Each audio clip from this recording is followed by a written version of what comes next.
mooshinkan oo ay wataan xildhibaanada muxaafidkahi ayaa ku saabsan diiwaangelinta madaniga oo ay dhawaan xukuumadda u soo gudbisay baarlamaanka kaasoo muran ka dhex abuuray xukuumadda iyo axsaabta mucaaridka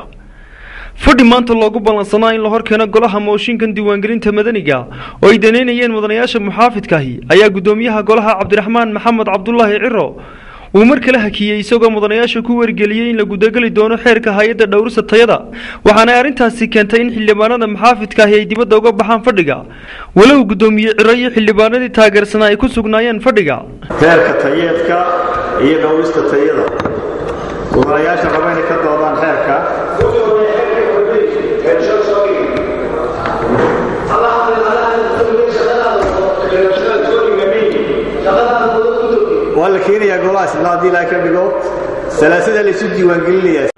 xildhibaan maxamed faarax qabiil oo ka tirsan xildhibaanada mucaaridka ayaa sheegay in xeerka diiwaangelinta madaniga ay xukuumaddu isagoo qabiya u soo gudbisay baarlamaanka mooshinada waxaa ka mid ah xeerkan labadan xeer meelmarintooda oo shalay hakintii la yidhi ha lala sugo komishanka iyo heshiisyadii saddex xisbi qaran ay galeen waxay ahayd xeerkaa la soo celiyey heshiiskaasu ku fadhiyey waxay ahayd inuu sidii komishanku soo celiyey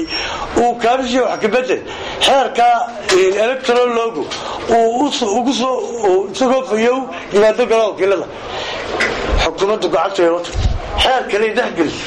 waa khiyaamo qaran waxa ay ku xadgudubtay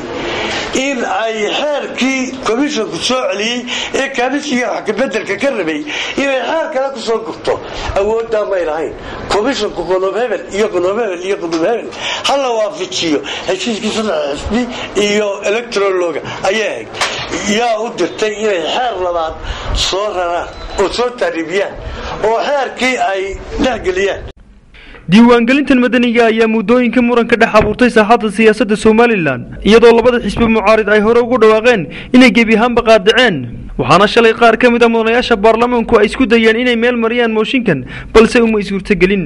khaalid xabsi galsan t v hargeysa.